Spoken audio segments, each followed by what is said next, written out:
আমার দুষ্টু মিষ্টি ভালোবাসার বন্ধুরা কেমন আছো সবাই? আশা করি অনেক অনেক ভালো আছো। আমি তোমাদের নীলু আপু চলে এসেছি নতুন গল্প নিয়ে। আজকের গল্পটি শুনলে তোমাদের দাঁড়িয়ে যাবে, তাই গল্পটি শোনার আগে অবশ্যই হেডফোন ব্যবহার করো। আমার নাম সুরভি।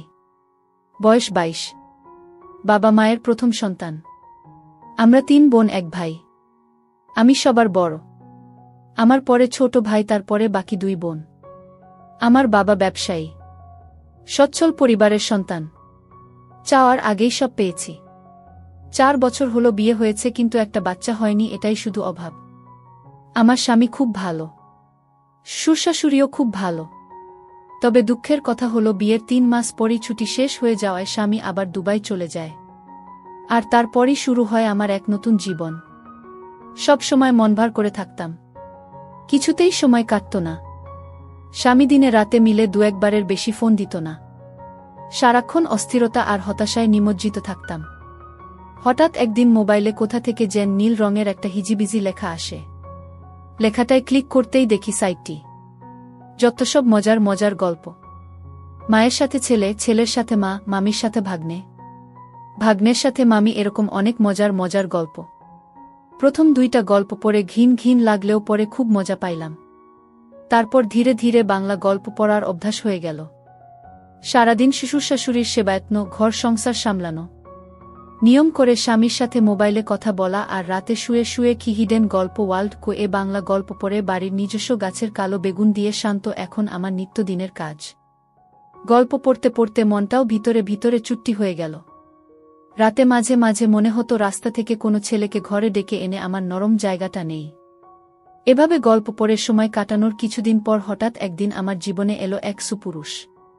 হাসি আর ঠাট্টার ছলে নিজের অজান্তেই জড়িয়ে পড়ি। বিশ্বাস করেন আর না করেন, এখন আমার কাছে সারা পৃথিবী একদিকে আর অন্যদিকে আমার প্রেম। বৈধ বলেন আর অবৈধ বলেন, আমি আমার জানুকে ছাড়া বাঁচব না। আমার মতো রক্ষণশীল পরিবারের সহজ সরল একটা মেয়ে কিভাবে এমন সিরিয়াস জড়িয়ে গেলাম, সেই গল্পটাই আজ আপনাদের সাথে মন খুলে বলবো। তাহলে শুরু করা যাক। তবে কোথা থেকে শুরু করব ভেবে পাচ্ছি না। আরেকটা কথা বলে নেই, আমার কিন্তু লেখালেখির অভ্যাস নেই। বাংলা গল্প পড়ে যতটুকু শিখেছি সেই অভিজ্ঞতা থেকেই লিখছি। সব সময় অন্যের লেখা পড়ি, তাই ভাবলাম আজ নিজের একটা গল্প সবার সাথে শেয়ার করি। গল্পের নায়ক বলেন আর খলনায়ক, তার নাম নিলয়। নিলয় আমার স্বামীর আপন একমাত্র বড় বোনের একমাত্র ছেলে। মানে সম্পর্কে সে আমার ভাগ্নে হয়। নিলয় খুব শান্তশিষ্ট স্বভাবের ছেলে। বিয়ের সময় তাকে একবার দেখেছিলাম। ভালোমতো কথাও হয়নি তখন। নিলয় তখন এসএসসি পরীক্ষার্থী। পড়াশোনার চাপে মামার বিয়েটায় ঠিকমতো বেড়াতে পারেনি। নিলয়দের বাড়ি গ্রামের দিকে। তাই এসএসসি পরীক্ষায় পাশ করার পর নিলয় আমাদের বাড়িতে, আমার শ্বশুর বাড়ি থেকেই পড়াশোনা করত। আমাদের বাড়ি থেকে নিলয় যেই কলেজটায় ভর্তি হয়েছে তার দূরত্ব ছিল মাত্র 15 মিনিটের। নিলয় প্রতিদিন সাইকেলে চড়ে কলেজে যেত। আমার শ্বশুর বাড়িতে ঘর ছিল মাত্র একটি। তবে নিলয়ের পড়ালেখার কথা চিন্তা করে বড় ঘরটার পাশে ছোট একটা পড়ার ঘর তৈরি করে দেয়া হয়েছিল। ঘরটায় চেয়ার টেবিল সহ একটা খাটিয়াও ছিল। তবে রাতে নিলয় বড় ঘরটার একটা রুমে থাকত। আমাদের বড় ঘরটায় 3টা রুম। একটা রুমে আমি আর আরেকটা রুমে আমার শ্বশুরশাশুড়ি থাকত। মাঝখানের রুমটা অবশ্য ফাঁকা ছিল। তবে নিলয় আসার পর মাঝখানের রুমটায় একটা খাট বসানো হয় এবং নিলয় মাঝখানের রুমটাই থাকে। রাতে পড়া শেষ করে এসে মাঝখানের রুমটায় ঘুমায়। নিলয় খুব মেধাবী। এসএসসিতে সে A+ পেয়েছে। নিলয় কথাবার্তা খুব কম বলে। প্রয়োজন ছাড়া কারো সাথে কথা বলে না, এমনকি তার নানা নানির সাথেও না। আর আমার দিকে তো ঠিকমতো তাকাই না। আমার শ্বশুরশাশুড়ি বয়স্ক মানুষ, সারাক্ষণ ঘরেই থাকেন। শ্বশুর চশমা ছাড়া ঠিকমতো দেখেনি না। আর শাশুড়ি হাতির মতো মোটা শরীর নিয়ে নড়তেই পারে না। সারাক্ষণ বিছানায় শুয়ে শুয়ে পান চিবায়। শ্বশুর দিনের বেলায় এদিকে সেদিক গেলেও শাশুড়িকে আজ পর্যন্ত ঘরের বাহিরে যেতে দেখি নাই। সে যাই হোক, নিলয় আমাদের বাড়িতে এসেছে 15 দিন হল। এখন অবধি আমার সাথে ঠিকমতো কথাই বলেনি। আমাকে খুব লজ্জা পায়। আমি আর নিলয় একসাথেই খাওয়া দাওয়া করি। শ্বশুরশাশুড়ির খাবার তাদের বিছানার উপর দিয়ে আসি আর আমি নিলয় একসাথে খাই। নিলয় বাড়িতে আসার পর আমার ওই গল্প পড়াটা আর হচ্ছে না। কারণ পড়া শেষ করে এসে কখন ডাক দিয়ে বলবে, মামি দরজা খোলো।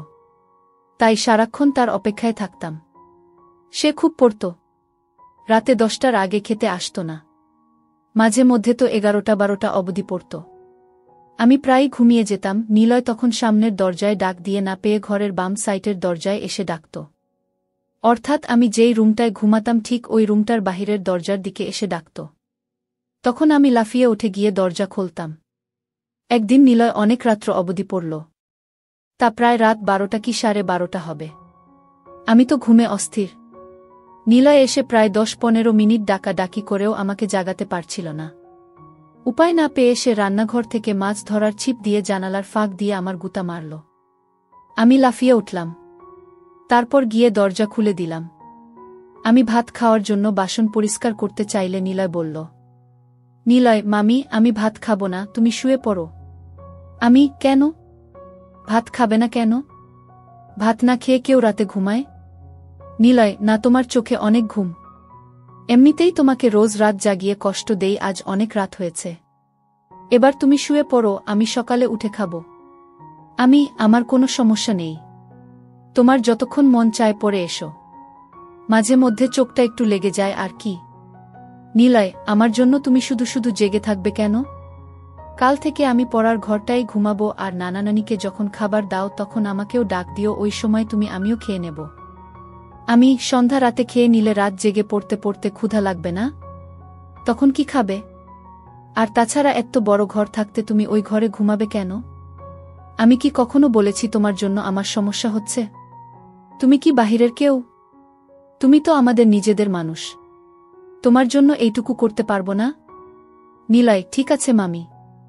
অনেক রাত হয়েছে, এবার ঘুমাও, এই ব্যাপারে সকালে তোমার সাথে আলাপ করব। এটা বলেই নিলয় সোজা তার বিছায় গিয়ে শুয়ে পড়ল। আর আমিও আমার রুমে চলে আসলাম। তবে আর যাই হোক, আজ প্রথম নিলয় আমার সাথে এত কথা বলেছে, কিন্তু একবারও আমার চোখের দিকে তাকায়নি। এখন সকাল 8টা। নিলয় এখনো ঘুম থেকে ওঠেনি। কাল অনেক রাতে ঘুমিয়েছে, তাই একটু বেশি ঘুমাচ্ছে। এমনিতে প্রতিদিন সকাল 7টার সময় ঘুম থেকে উঠে উঠোনে হাঁটাহাঁটি করে। নিলয়কে কখনো সকালে পড়তে দেখিনি। নিলয়কে ডাক দিতে হবে, কারণ 10টায় ক্লাস আছে। তাই নিলয়কে ডাক দিলাম। নিলয়, ওঠো, 8টা বাজে, কলেজে যাবে না? নিলয়, কয়টা বাজে? 8টা। 8টা বাজে বলতেই লাফিয়ে উঠল। তারপর গোসল করতে গেল। মিনিট 10-এর মধ্যে গোসল শেষ করে নাস্তা খেয়ে সোজা কলেজে চলে গেল। এরপর ঠিক 2টার সময় কলেজের ক্লাস শেষ করে বাসায় ফিরল। মাঝে মধ্যে অবশ্য 12টা-1টার দিকেও চলে আসে। পড়ার ঘরে বই খাতা রেখে গোসলখানায় হাত মুখ ধৌত করতে গেল। এদিকে আমি খাবার নিয়ে বসে আছি। নিলয় ঘরে আসল। তারপর আমার দুজনে একসাথে দুপুরের খাবার খাইলাম। খাবার খাওয়ার সময় কোনো কথা হলো না। শুধু জিজ্ঞেস করেছিলাম কলেজে ঠিকমতো ক্লাস হয় কিনা। বাচ্চা ছেলের মতো মাথা নেড়ে শুধু বলেছিল হ্যাঁ, শুধু এইটুকুই। খাবার খেয়ে নিলয় তার পড়ার ঘরে গিয়ে শুয়ে রইল। নিলয় অবশ্য দিনের বেলা ওই ঘরটায় ঘুমায়। সন্ধ্যা হয়ে গেল। নিলয় ঘুম থেকে উঠছে না। আমি পড়ার ঘরটায় গিয়ে নিলয়কে ডাক দিলাম। আমার ডাক শুনে ঘুম থেকে উঠে বিছানায় বসল। আমার দিকে তাকিয়ে বলল, নিলয়, কি হয়েছে? ডাকছ কেন? না, কিছু না। সন্ধ্যা হয়ে গেল, তুমি এখনো ঘুমাচ্ছ, পড়তে বসবে না? নিলয়, সন্ধ্যা হয়ে গেছে নাকি? দেখি কয়টা বাজে। নিলয় পড়ার টেবিলে রাখা তার হাতঘড়িটায় টাইম দেখে গোসলখানায় হাত মুখ ধৌত করার জন্য চলে গেল। আমি তার পড়ার ঘরটাই বসে রইলাম। হাত মুখ ধৌত করে নিলয় পড়ার ঘরে আসলো। আমার দিকে তাকিয়ে বলল, নিলয়, তুমি এখনো এখানে কি করো? রান্নার কাজ শেষ? সেই কখন। কেন, ক্ষুধা লাগছে নাকি? নিলয়, আরে না, কি যে বলো, এই সন্ধ্যার সময় ক্ষুধা লাগে নাকি? তবে চা হলে ভালো হতো। চা পাতা মনে হয় ঘরে নেই। কাল থেকে তোমাকে চা করে দেব, ঠিক আছে? নিলয়, ঠিক আছে। এখন যাও, আমি পড়তে বসব। আচ্ছা বাবা, তুমি মনোযোগ দিয়ে পড়ো, আমি গেলাম। আমাদের বড় ঘরটায় চলে আসলাম। ঘণ্টা 2-1 পরে শ্বশুরশাশুড়িকে রাতের খাবার দিলাম। শ্বশুরশাশুড়ি খাচ্ছে। আমি পাশেই বসে আছি। হঠাৎ শ্বশুর বলল, বৌমা, নিলয় ঠিকমতো পড়ালেখা করে তো? তুমি একটু খেয়াল রেখো। বাবা আপনি কোনো চিন্তা করবেন না, নিলয় খুব ভালো ছেলে, তাকে পড়ার জন্য বলতে হয় না। সে নিজেই নিজের পড়া শেষ করে নেয়। তা জানি, কিন্তু তারপরেও আমাদের দায়িত্ব আছে না? নিলয়কে নিয়ে আপনাদের কোনো চিন্তা করতে হবে না, আমি সারাক্ষণই তার সাথে সাথে আছি। আর বাবা কাল সকালে নিলয়ের জন্য দোকান থেকে চা পাতা নিয়ে আসবেন। নিলয় আজ সন্ধ্যার সময় চা চেয়েছিল, আমি বলছি কাল থেকে দেব। শাশুড়ি, তাদের বাড়িতে সবাই চা খাওয়ার অভ্যাস। আমিও একবার তোমাকে বলবো বলবো বলেও ভুলে গেছি। তোমার সুরের আনার দরকার নেই। বাজার সদাই যা লাগে এখন থেকে নিলয়কে দিয়েই নিয়ে আসবে। নিলয়কে সকালে আমি বলে দেব। আর বৌমা, সকালে নাস্তা করার সময় আমাকে মনে করিয়ে দিও, আমি নিলয়ের সাথে কথা বলবো। ঠিক আছে মা। আমি তাদের খাওয়া শেষ হওয়া অবধি বসে রইলাম। খাওয়া শেষে বাসনপত্র গুছিয়ে আমার রুমে গিয়ে মোবাইলে বাড়িতে মায়ের সাথে কথা বললাম। কথা বলতে বলতে রাত প্রায় 10টা হয়ে গেল। এবার দেখি নিলয় কি করছে। আমি দরজা খুলে নিলয়ের পড়ার ঘরের কাছে গেলাম। ঘরের কাছে যেতেই নিলয়ের পড়ার শব্দ পাইলাম। পড়ার শব্দ পেয়ে আমি আর ঘরে ঢুকলাম না, কারণ নিলয় রাগ করতে পারে। তাই বড় ঘরে চলে আসলাম। রাত প্রায় 11টার উপরে, কিন্তু নিলয় এখনো ঘরে আসছে না। আমি একা একা জেগে আছি। পড়ার ঘরে যে যাব সেটারও সাহস পাচ্ছি না, কারণ আমি রাতের বেলা অন্ধকারে ভয় পাই। তাই বাহিরে না গিয়ে সামনের জানালা খুলে বসে রইলাম। অপেক্ষার পর অপেক্ষা, কিন্তু নিলয় ঘরে আসছে না। পড়ার ঘরে না হয় ঘুমাবে, কিন্তু খেতে আসবে তো? আমার কিচ্ছু ভাল লাগছে না। কি করব ভেবে পাচ্ছি না। সুরকে ডাকবো নাকি ডাকবো না তাও বুঝতে পারছি না। এভাবে অপেক্ষা করতে করতে রাত প্রায় 12:30 বেজে গেল। এরপর আমি অপেক্ষা করতে করতে কখন যেন ঘুমিয়ে গেলাম। সকালে ঘুম থেকে উঠে শাশুড়িকে জিজ্ঞেস করলাম, মা নিলয় ঘরে আসে নাই? শাশুড়ি, না, কেন, কি হয়েছে বৌমা? না কিছু না মা, নিলয় কাল রাতে বড় ঘরে আসে নাই। পড়ার ঘরেই ঘুমাইছে। আমি অনেক রাত্র পর্যন্ত অপেক্ষা করে কখন যে ঘুমিয়ে পড়েছি নিজেও জানি না। শাশুড়ি, কি বলো বৌমা? নিলয় পড়ার ঘরে ঘুমাবে কেন? এই ঘরে কি তার সমস্যা হয়? কি জানি মা। আমি তো সারাক্ষণই তার খেয়াল রাখি। আমার মনে হয় নিলয় আমাকে লজ্জা পায়। আচ্ছা মা, আমাকে লজ্জা পাওয়ার কি আছে? আমি তো ওর মার মতোই, তাই না? শাশুড়ি, নিলয়কে ডাকো। সে তোমাকে লজ্জা পাবে কেন? তুমি তো তাকে অনেক খাতির যত্ন করছো, সেটা তো আমি নিজেই দেখছি। তাহলে সে এমন করবে কেন? এটা তো ঠিক না। সে এখানে লেখাপড়া করবে, যখন যা লাগবে তোমাকে বলবে, তুমি না দিলে আমাদের বলবে। আর তুমি তো আমার লক্ষ্মী বৌমা। কত সুন্দর করে সংসারের সব দায়িত্ব নিজের কাঁধে নিয়েছ। কই নিলয়, কই, ডাকো তাকে। ঠিক আছে মা, আপনি চিন্তা করবেন না। কয়দিন গেলে এমনিতেই লজ্জা চলে যাবে। দেখি নিলয় কি করছে। এখনো ঘুম থেকে কেন উঠছে না? 8টার উপরে বাজে। কলেজের সময় হয়ে যাচ্ছে না? আমি শাশুড়ির সাথে কথা বলে নিলয়ের পড়ার ঘরে গেলাম। এখনো দরজা বন্ধ। তার মানে নিলয়ের ঘুম ভাঙ্গেনি। আমি দরজায় টোকা মেরে নিলয় নিলয় বলে ডাকতে লাগলাম। নিলয়ের কোনো সাড়া শব্দ নেই। অনেকক্ষণ ধরে ডাকছি, কিন্তু তার কোনো হুঁশই নেই। ঘরটায় আবার কোন জানালাও নেই যে তাকে জানালার পাশে গিয়ে ডাকি। পুরো ঘরটায় একটাই দরজা। যাই হোক, এবার জোরে জোরে দরজায় থাপ্পড় মারতে থাকলাম। প্রায় 15-20 মিনিট ডাকা ডাকির পর নিলয় দরজা খুলল। দরজা খুলেই আবার বিছানায় গিয়ে শুয়ে পড়ল। আমি বুঝতে পারলাম না ঘুমে কাতরাচ্ছে নাকি অসুস্থ হয়ে পড়ল। আমি ঘরে ঢুকে তার মাথায় হাত দিলাম। হাত দিতেই দেখি শরীরে প্রচণ্ড জ্বর। শরীরটা যেন পুড়ে যাচ্ছে। আমি ভয় পেয়ে গেলাম। দৌড়ে বড় ঘরে এসে শাশুড়িকে বললাম। শাশুড়ি তো আবার সুন্দরবনের হাতি, চলাফেরা করতে পারে না। তাই আমাকে বলল, বৌমা, নিলয়ের শরীরটা ভিজা কাপড় দিয়ে মুছে দাও আর কপালে জলপট্টি দাও। আমি শাশুড়ির কথামতো বালতিতে পানি নিয়ে নিলয়ের শরীর থেকে কাঁথা সরিয়ে তার সারা শরীর ভিজা কাপড় দিয়ে মুছে দিলাম। তারপর কপালে জলপট্টি দিলাম। প্রায় ঘণ্টাখানি তার পাশে বসে রইলাম। এরপর আস্তে আস্তে নিলয় চোখ খুলতে লাগল। আমি তাকে ধরে উঠে বসালাম। বসানোর পর নিলয় আমাকে বলল, মামি, রাতে যখন জ্বর অনুভব করি তখন সাথে সাথে গিয়ে তোমাকে ডাক দিয়েছিলাম, কিন্তু তুমি গিয়েছিলে তাই তোমাকে আর বেশি ডাকা ডাকি করিনি। আমি বললাম, এটা কোনো কথা হলো নিলয়? তুমি অসুস্থ, একা একা এই ঘরে কেন ঘুমালে? আমার জানালায় জোরে থাপ্পড় মারতে, নয়তো বাম দিকের দরজাটায় জোরে একটা লাথিই মারতে। এভাবে একা একা কষ্ট করার কোনো মানে হয়? এভাবে 10 মিনিট কথা বলার পর নিলয় উঠে দাঁড়াল। তারপর খাট থেকে নেমে সোজা গোসলখানায় গেল। গোসলাখানা থেকে হাত মুখ ধৌত করে বড় ঘরে গেল। নিলয়কে বড় ঘরে যেতে দেখে আমিও বড় ঘরে চলে গেলাম। বড় ঘরে এসে তাকে নাস্তা দিলাম। নাস্তা করতে করতে তার শরীরের জ্বর কিছুটা কমে গেল। কলেজে যাওয়ার মতো সময় আর শরীরের কন্ডিশন কোনটাই ছিল না। তাই নিলয় আজ কলেজে গেল না, বাড়িতেই হাঁটাহাঁটি করছে। আমি রান্না করছি, হঠাৎ দেখি নিলয় আমার পেছনে দাঁড়িয়ে আছে। আমি বললাম, কি ব্যাপার, রান্না শিখবে নাকি? নিলয়, না, ভাবছি তুমি সারাদিন একা একা কত কাজ করো, সবার খেয়াল রাখো, সত্যিই তুমি খুব ভালো। কেন যে তোমার সাথে এতদিন কথা বলিনি? আমি আসলে তোমাকে লজ্জা পেতাম, তাই তোমার সামনে কম আসতাম, কম কথা বলতাম। তাছাড়া আমি মেয়েদের কাছ থেকে একটু দূরেই থাকি। আমি কেন? মেয়েদের কাছ থেকে দূরে কেন? মেয়েরা কি বাঘনা ভাল্লুক? নিলয়, আরে না, তুমিও দেখছি কলেজের মেয়েদের মতো কথা বলো। আমি কলেজে আবার মেয়ে বন্ধু নাই তো? নিলয়, আরে না, আমাদের ক্লাসের একটা মেয়ে আছে, অযথাই গায়ে পড়ে কথা বলে। আমি, তাই নাকি? তা মেয়েটার নাম কি? নিলয়, বিশ্বাস করো আমি ওর নামও জানি না, আর জানার ইচ্ছাও নাই। তাকে দেখলেই আমার প্রচণ্ড রাগ হয়। গায়ে পড়ে কথা বলা মেয়েদের আমি একদম পছন্দ করি না। আমি, তাহলে তো তুমি আমাকেও পছন্দ করো না, কারণ আমিও তো তোমার গায়ে পড়ে কথা বলি।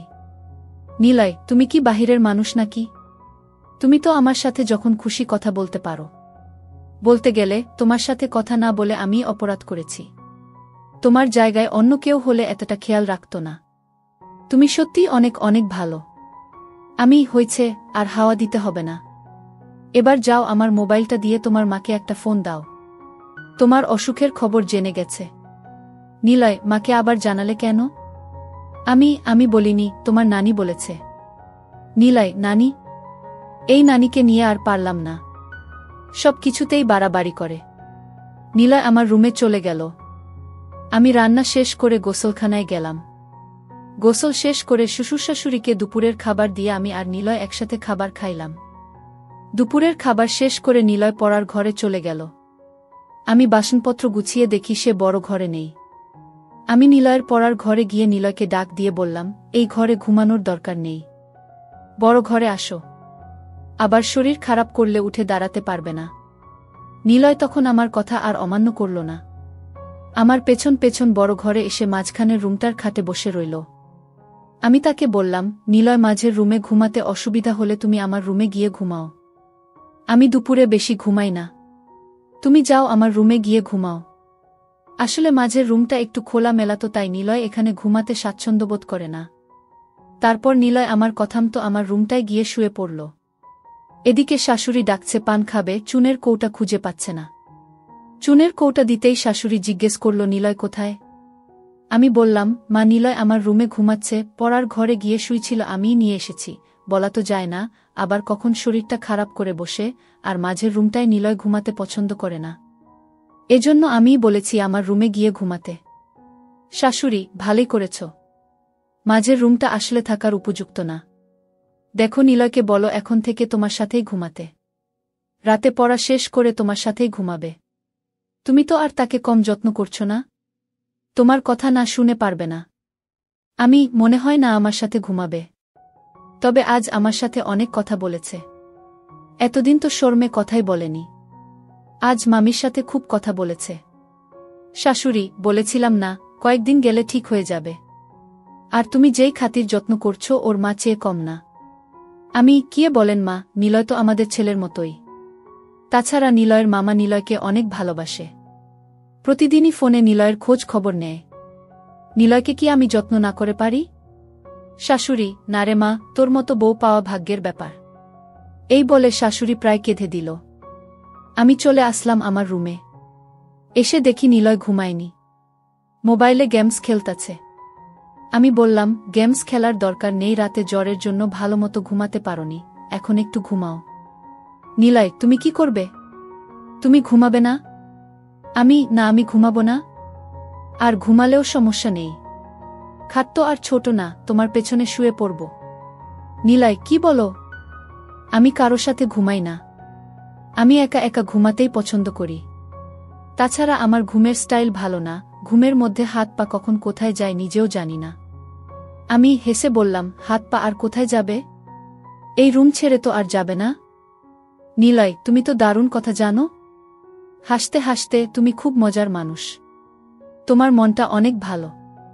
আমি এত ভালো ভালো বলা লাগবে না, এবার ঘুমানোর চেষ্টা করো।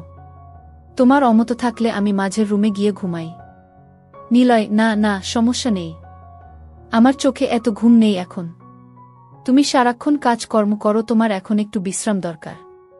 তুমি ঘুমাও, আমি সাইলেন্স মুডে তোমার মোবাইলটায় একটু গেমস খেলি।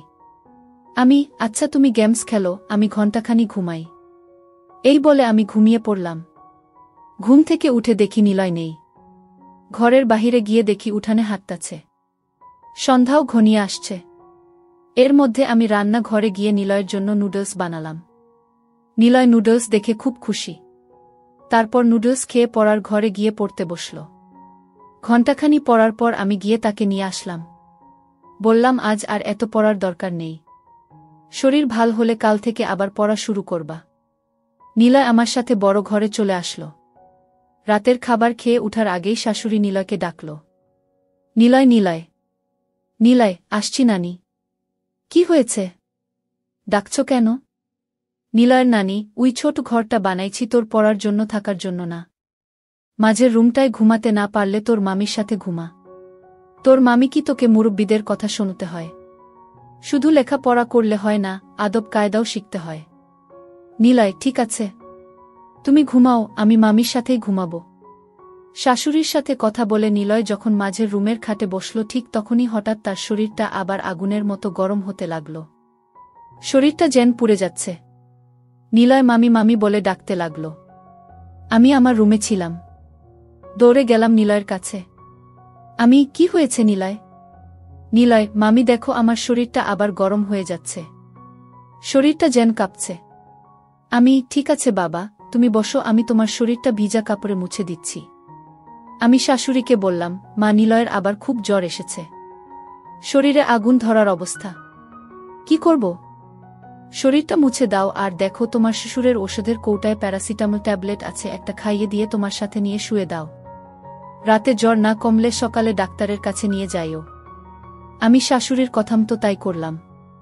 আমার রুমে নিয়ে খাটে শোয়াইয়া তার সারা শরীর ভিজা কাপড় দিয়ে মুছে দিলাম। নিলয় জ্বরে খুব কাঁপছে দেখে আলমারি থেকে একটা কম্বল নামিয়ে দিলাম। আমি আর নিলয় পাশাপাশি শুয়ে রইলাম। আমি নিলয়ের মাথায় হাত বুলাতে লাগলাম। জ্বরে নিলয়ের শরীর ভূমিকম্পের মতো কাঁপছে। তার কাঁপুনি দেখে আমি তাকে ধরলাম। তারপরও যেন কাঁপুনি থামছে না। অনেকক্ষণ পর কাঁপুনিটা একটু কমেছে, এবার তার চোখে একটু ঘুমও দেখা যাচ্ছে। এদিকে আমার চোখেও ঘুম এসে গেছে। আমি নিলয়ের মাথায় হাত বুলাতে বুলাতে কখন জানি ঘুমিয়ে গেলাম। গভীর রাতে নিলয়ের জ্বর আবার বেড়ে যায়, কিন্তু আমি টের পাইনি। জ্বরের কাঁপুনিতে নিলয় আমাকে ধরে। নিলয় যখন আমাকে ধরেছিল, সম্ভবত আমার পরনের কাপড় এলোমেলো ছিল। উপর কাপড় ছিল না। নিলয় ছিল নয়া যুবক একটা ছেলে। তার ইচ্ছার বিরুদ্ধেই তার শক্ত হয়ে যায়। ধীরে ধীরে চাহিদা বেড়ে যায়। নিজেকে সামলাতে না পেরে অবশেষে সে আমার থাকে। আমি প্রথম প্রথম কোনো কিছু টের পাইনি। নিলয় যখন আমার উপর চড়ে বসল তখন আমি টের পাইলাম। কিন্তু নিলয়ের চাহিদা বুঝতে পেরে আমি আর কিচ্ছু বললাম না। জেগেও ঘুমানোর ভান করলাম। তবে একটা কথা সত্য, এতদিন আমি যাই করেছি বলেছি না কেন, আমি নিলয়কে কখনো খারাপ চোখে দেখিনি। নিলয় আসার পর আমার রুটিনই চেঞ্জ হয়ে গিয়েছিল। আমি গল্প পড়াও বন্ধ করে দিয়েছিলাম। জানি না কেন, তবে নিলয়কে নিয়ে আমার কোনো ওই মানসিকতা ছিল না। তার প্রতি আমার যতটুকু দায়িত্ব কর্তব্য ছিল আমি তার সবটুকুই পালন করার চেষ্টা করেছি। প্রত্যেকটা মেয়েরই চাহিদা থাকে, তাই বলে সব জায়গায় সবার সাথে সব কিছু করে না, ভাবেও না।